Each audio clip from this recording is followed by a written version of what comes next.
Kumusta? For this tutorial, I will be sharing kung paano tayo mag-claim ng ating Pag-ibig regular savings kapag nag-mature na yung mga savings contribution natin sa Pag-ibig. Iba po ito sa Pag-ibig MP2. Para po tayo mag-qualify, dapat meron tayong at least 15 taon o equivalent ng 180 buwan na walang putol ang contribution natin kada buwan. Pwede rin po na meron putol sa mga contribution natin basta umaabot na tayo ng at least 20 taon ng total contribution or mas higit pa. Meron po tayong dalawang option kung paano mag-apply ng Pag-ibig membership maturity claims. Una, pwede po via online through virtual Pag-ibig. Ito po yung mas convenient na paraan. Gawa ng via online na lang yung pag-submit po natin sa mga requirements. Sundan nyo lang po itong mga steps na gagawin natin at ilalagay ko din po sa video description section yung instructions at lahat ng mga links. Step 1, sa website, click po natin ang virtual Pag-ibig page or you may use this link. Step 2, click natin ang Claim Pag-ibig Savings.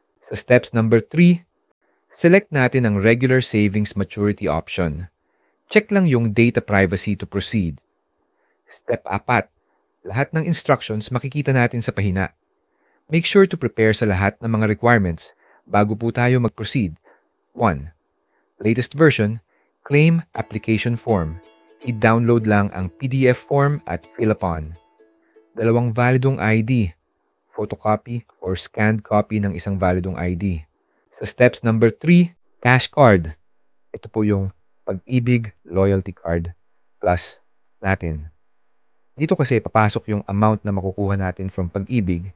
Madali lang naman mag-apply ng cash card. Suggest ko, bago po tayo mag-proceed sa application, kumuha muna nito sa Near East Pag-ibig branch. 4th, selfie photo. Ito naman yung selfie photo po natin holding ng mga valid IDs at Pag-ibig cash card as proof. Susunod, click lang po natin ang Proceed button. Tuloy lang natin.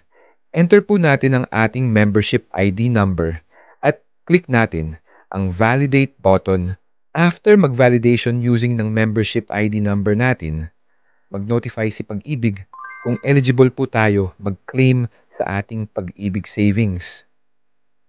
Piliin po natin ang mode of release ng claim natin sa Pag-ibig savings. Select Pag-ibig Loyalty Card Plus or pwede naman kapag release through cheque to verify. Hintayin lang natin dadating ang OTP number from Pag-ibig sa registered mobile phone number po natin. Sa huli, kailangan na po natin mag-attach sa lahat ng mga requirements.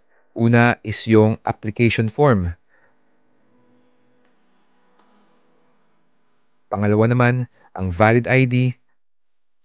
Pangatlo, ang cash card. At panghuli naman, ang selfie photo po natin. Para makapag-proceed sa next step, after ma-confirm yung OTP, we will receive ng successful notification page kasama yung online claim application reference after masubmit. Save lang natin ang claim application reference number para magamit kapag nag-follow up po tayo ng application status. Meron din po tayong ma-receive na confirmation text galing sa Pag-ibig after makomplete ang ating application. Ganun lang kadali. Maghintay lang tayo ng feedback from Pag-ibig about sa application natin or pwede rin po tayo mag-inquire sa Pag-ibig gamit yung claim application reference number po natin. Yung second option naman is to avail through the nearest Pag-ibig branch. Sundan nyo lang po yung mga steps at requirements.